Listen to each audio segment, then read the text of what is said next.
This video is for the second lesson for week 8, finding probabilities using normal distribution. We'll be using, some problems we're going to still use the table a little bit, but then I will eventually show you how to use StatCrunch to find these probabilities, okay?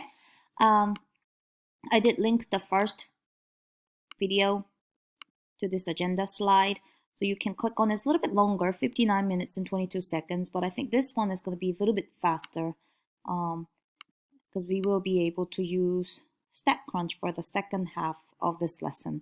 All right, so let's talk about finding probabilities using normal distribution. This Google slide is also posted on your Canvas page. You will be able to find it right here, finding probabilities using normal distribution Google Slides link. Now, after this lesson, you should be able to try week 8 homework part 2. Remember, there's going to be the third piece. I may not be able to upload it today, but I should have it definitely sometime this weekend so that you can work on it Monday through Thursday next week. Okay? All right. Let's open this up. Just checking something. Did I? Oh, yes, I did. So the notes that go with this slide, this video, is also posted on Canvas for you. A little bit shorter, 5 pages. But a lot of them are left blank because you're gonna actually write some work to find these different examples. So this is posted for you on Canvas. All right, let's get started. So this is a slide. I see somebody's in here. Okay. Present. So we're finding probability using this normal curve. And if a random variable x is normally distributed, you can find the probability by finding the area under this normal curve. So the first blank that you're going to write down is that the probability is really equal to the area under the normal curve.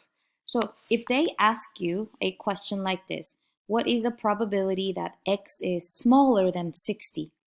Now notice, remember, we talked about how the probability that at that single point, like probability that x equals exactly equal to 600 is going to be 0 in a continuous continuous distribution.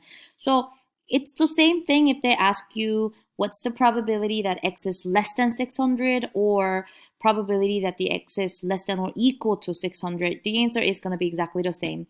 But if you want that probability, all you need to do is find the area under this curve. And there's really not an area formula, like there's a rectangle area formula or triangle area formula. We don't have that. But what we have is that beautiful table that we've been using before. And also in this video, we're going to go ahead and use StatCrunch. Okay. What you will need to always identify when you're doing these problems is the mean and the standard deviation. Look at the symbol. Mean, we're going to use mu. So we say mu is equal to 500 and standard deviation is equal to 100. Now, what's this? Let me go back. Why is it saying mu is equal to 60? That is not true. Mu is equal to, well, 500. So I'll just cover that up so that you don't see it. All right. So let's go back to the second slide. So remember that example that we were given with the mean of 500 and standard deviation of 100. That wasn't a standard normal distribution because to be considered a standard normal, we need to have a mean at 0 and the standard deviation has to be 1.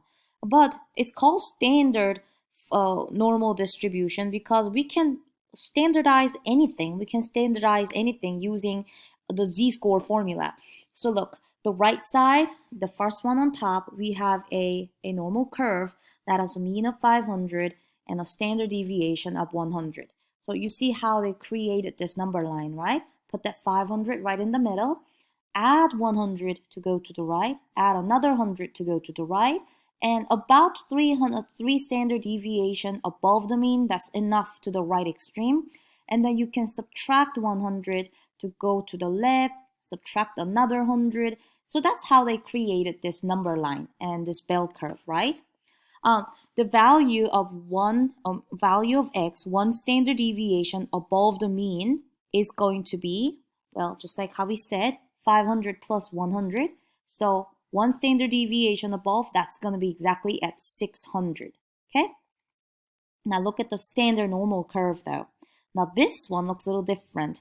The picture is exactly the same, and in fact the area is going to be the same. We just have the mu, the mean, to be standardized to 0, and then we have standard deviation of 1. So what we got is that the value of z, one standard deviation above the mean, is, well, simply 0 plus 1. It's just going to be 1. So what I want to talk about is that the z-score of 1, this number 1, actually correspond to an x value of 600. You notice how they're at the exact same position? So what we're going to do is, whenever you're given an example with the mean and standard deviation that is not 0 and 1, we can standardize it and just make it into a standard normal table. And then we can use that big table that we downloaded last lesson, right? So let's try one problem together using that standardizing method. A national study found that college students with jobs worked an average of 22 hours per week. 22 is going to be your mean. So whenever you see these mean and standard deviation in normal distribution problem, you want to circle them or highlight them because you will use them to create your bell curve. So mean is 22 hours and the standard deviation is 9 hours. So look at the graph they created for us. So 22 is right in the middle, and as you go to the right one, 2 and 3, you're simply going to be adding 9 hours. So to the very extreme, to the right side, you see about, let me double check the numbers. I'm using my calculator. I can show what I'm about to type in. What I'm going to do is I'm going to use my calculator to add a couple standard deviations. So 22 is the mean. You add 9 once, you will get 31, plus another 9, you get 40, and add another 9, you get 49. So these number lines are not exactly the 1 standard deviation, 2 standard deviation, 3 standard deviation points. These are just some random numbers that this number line has. But if we want to find those special points, absolutely we can add standard deviation or subtract standard deviations and get those numbers. Anyways, so let's keep going. So what are we asking? What are we asking in this problem? A college student with the job is selected at random. Find the probability that student works for less than 4 hours per week. So we want to find the probability that the student that we randomly select work less than 4 hours a week. Assume that the length of time college student work are normally distributed. Now, once they give us that statement that this distribution is normally distributed, then we get to use normal distribution strategy and are represented by the variable x.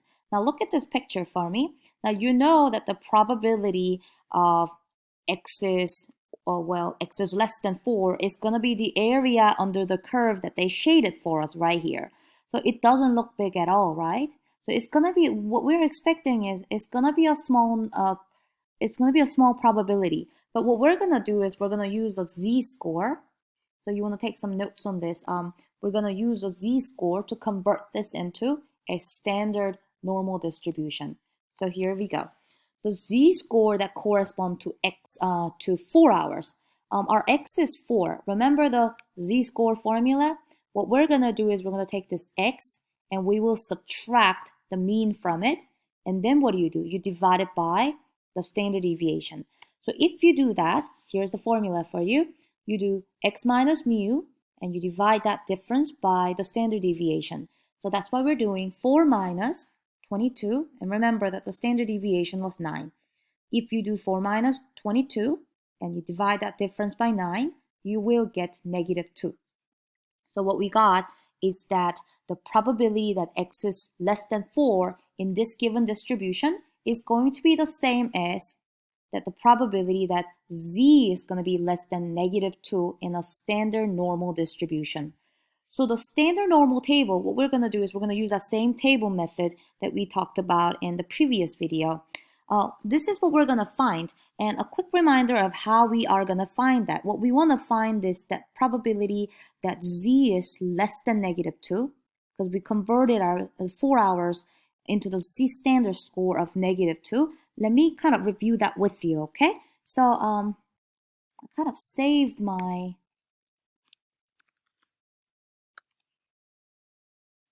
standard bell curve over here. Let me see. I think it was, give me 1 second. Oh, it's right here. So remember, yeah, this is the page that we were doing some work on. Now, what I want to find is let me erase this first. We want to find the area to the left of -2, right?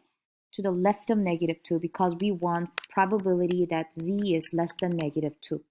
So let's find that on this big table. So find the z-score of -2 here. Get my highlighter. -2 is right here, you see, z-score of -2, and -2.0, that's going to be 0.0228. So that is the probability to the left, I'm sorry, the area to the left of that z-score. So I think that is the number that I got on my slide, 0.0228, and that's right. Okay, so 0.20228, so that's given right there. So you know where I got this number from, right? So that the probability that in a standard normal table that our z is going to be less than -2, it's going to be that small. So what can we say? That the probability that the student work for less than 4 hours, oh, I should say less than 4 hours, less than 4 hours per week is going to be 0.0228. So it's a very small number. So only about 2.28% of college students with jobs work less than 4 hours per week.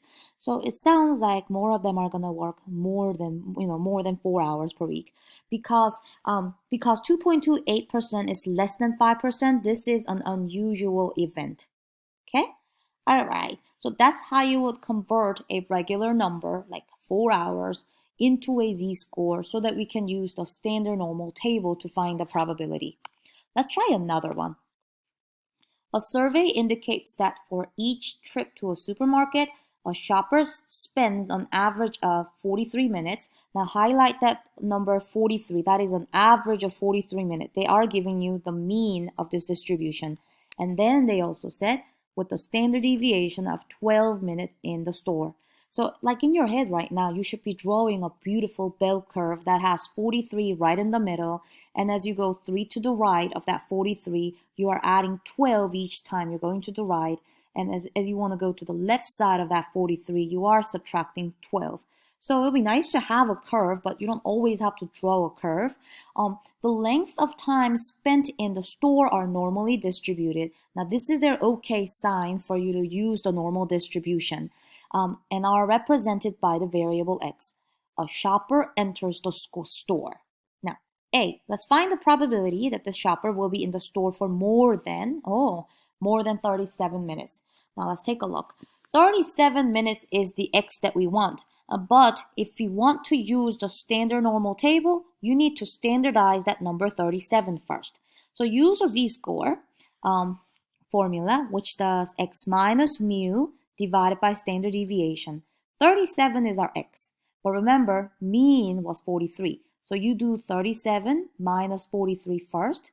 And then whatever that difference is, divide that number by the standard deviation of 12. So these numbers were all given to you. You just have to remember that you are using the z-score formula first. So what's the z-score that we got? The z-score is -0.5. Now, you're really ready to go into that table now to find the probability corresponding to this z-score. But then the problem is, remember, our z-score table really finds you the area to the left of that point. Do we want the area to the left of that point? Now look at the wording. What they want is for more than 37 minutes. So let's keep looking. So what they really want is that probability that x is greater than 37, right? And that is probability that z is greater than -0.5. Now, you understand how we got that -0.5. We got that from using that z-score formula. But now take a look at the next part for me. I wrote down 1 minus this number. Let's first find that number, 0.3085 on our table together. Remember, z-score is negative 0.5. So I'm going to my z-table, negative 0.5. What I want to find is find the area to the left of negative 0.5. You cannot find the area to the right of it just straight from reading. Remember, you have to subtract that number from 1, right? Because area to the left plus area to the right, they add up to 1 together. So here, what we're trying to do is we're going to try to find the probability that z is less than negative 0.5.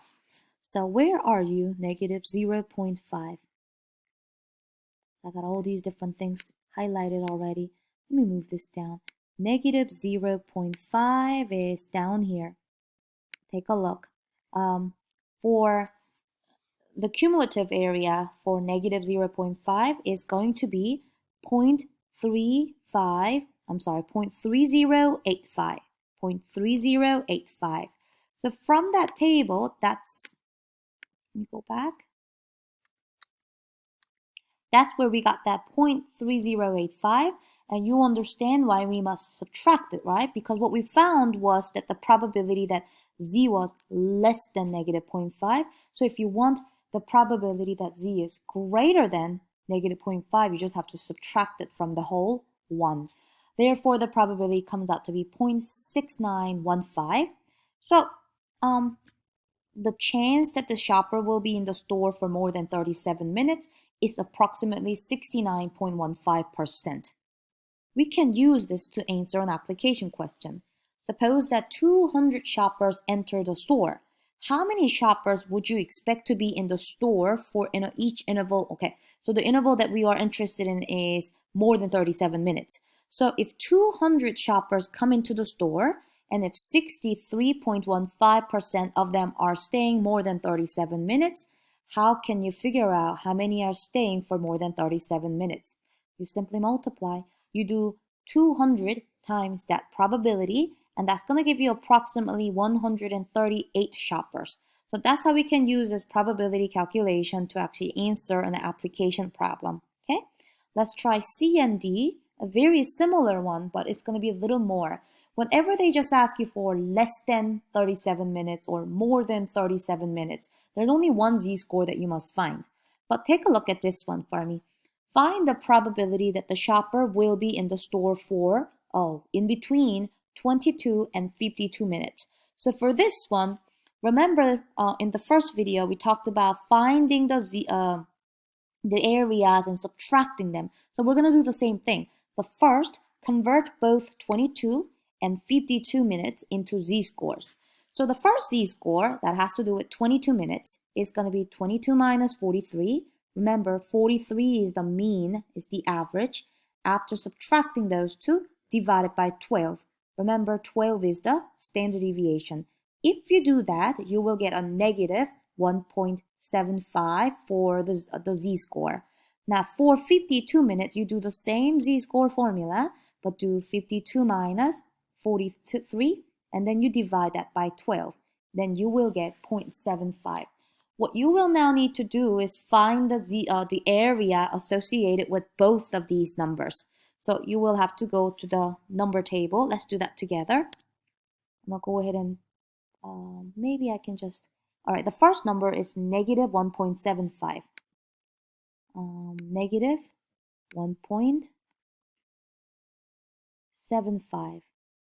I need to be on this side, negative 1.7, and then I'm going to extend it all the way because I need to find negative 1.75. So this will be negative 1.70, negative 1.71, negative 1.72, but that's why they label these columns for me. I'm going to go ahead and just highlight the column that has all the 0.05s and their intersection right there.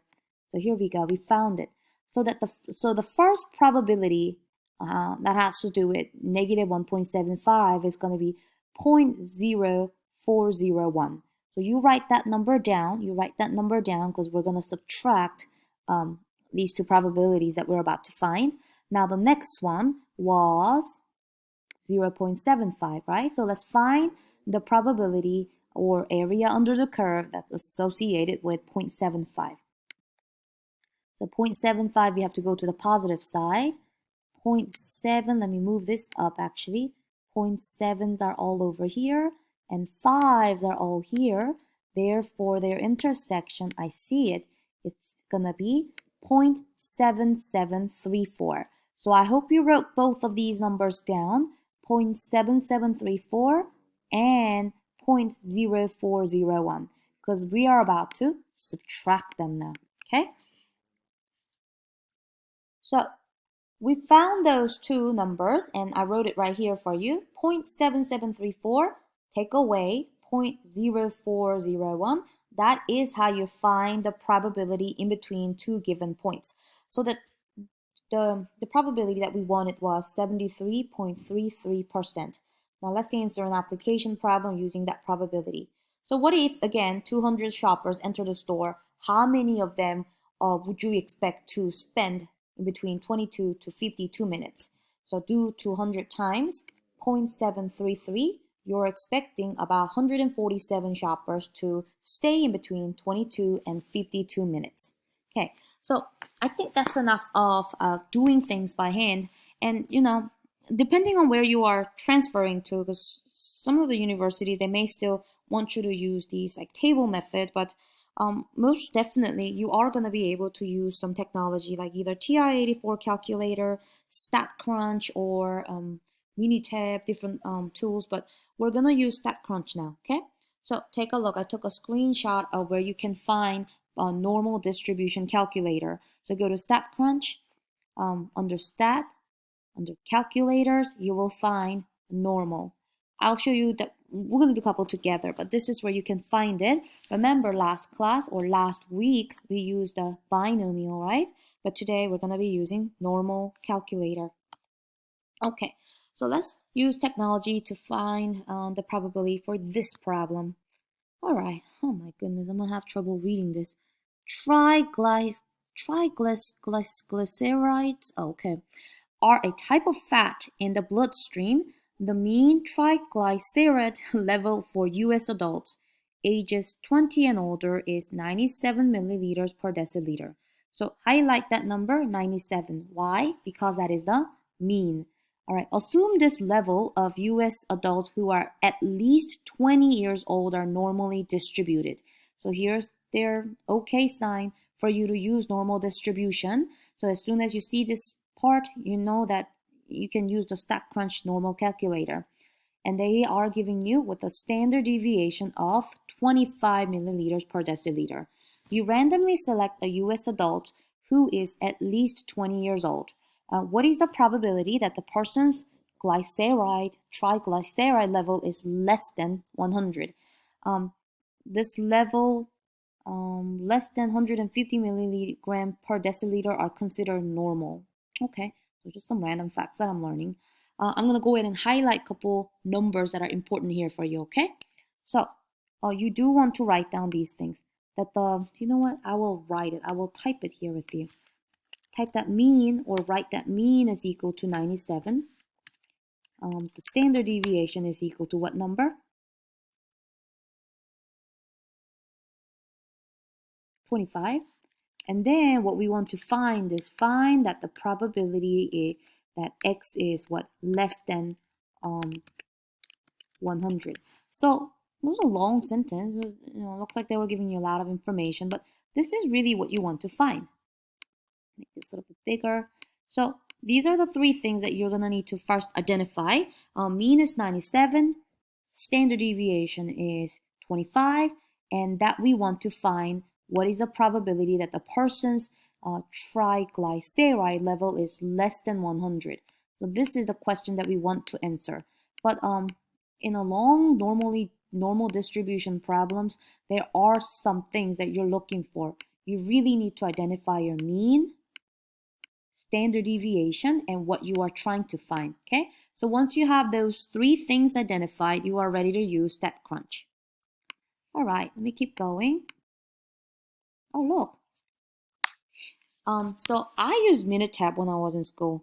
Excel, never really used Excel, but to do this normal distribution, but I guess they have a function there. But we're gonna use StatCrunch, and if you took AP statistics in high school, the TI-84 Plus was used on your AP exams, but different tools let you use their normal probability calculator tool so that you don't really have to convert to standard z-scores. So the standard z-scores are going to be useful if you need to use that table, but if you have a technology, you don't really need to do that anymore. So you must identify mean and standard deviation of the population, as well as any x value that determine the interval. So these are the three things that we talked about already on the previous slide. The mean is 97, the standard deviation is 25, and lastly, what we want is that x is less than 100. We want the probability that this person's triglyceride level is less than 100. So you do want to write those three things down before we go to, oh, we're not there yet. Actually, you know what? Let's do this together using StatCrunch. All right, so go to StatCrunch. Go to MyLab and Mastering. Open MyLab and Mastering. StatCrunch. Put a charger to my laptop. You will go to Stat Calculator and Normal. And here we go. What was the mean? Wasn't it 97, right? What was the standard deviation? 25. And what we want is that it is less than, and like again, what we wanted was less than 100, right? But they don't have a symbol for less than. They only have a symbol for less than or equal to. But you know that already in a continuous probability distribution, probability at when x equals exactly equal to 100 is simply 0. So they are the same thing. So we don't have to worry about this symbol not saying strictly less than, but rather it is saying less than or equal to. That's still okay. Now let me double check my inputs, okay? 97 for the mean, 25 for the standard deviation, and we told them what we want, and you hit compute. Ta-da! The standard, I'm sorry, not the standard, but then the probability that we want is 0.5477. So you know what, I'm going to go ahead and take a screenshot and just put this on this slide. But in order for you to know where this came from, and hopefully you are watching this video. All right, so that's how we can use StatCrunch to find the probability, okay? I'm going to put it right here, and then I say that the answer is, we found that probability that x is less than 100 is approximately 0.547.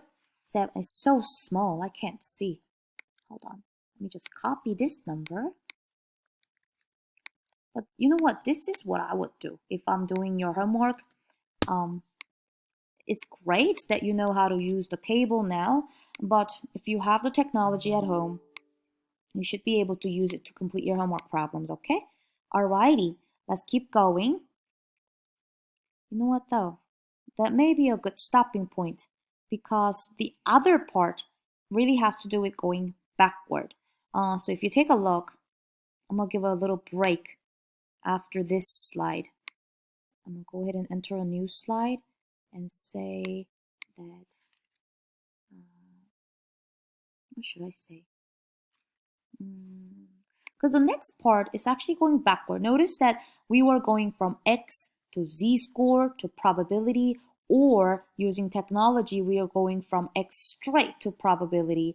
But for the next, for slides number 12 all the way to 27, we're gonna start from either the z-score, go back to the x value, or given the probability, try to give them the original x value. So I think this will be a good point for me to stop the video, and then I will start recording where I will go over slide number 12 all the way down to slide number 28. And after slide number 28, you should be able to start your week 9 homework part 2, but I will be back shortly, okay?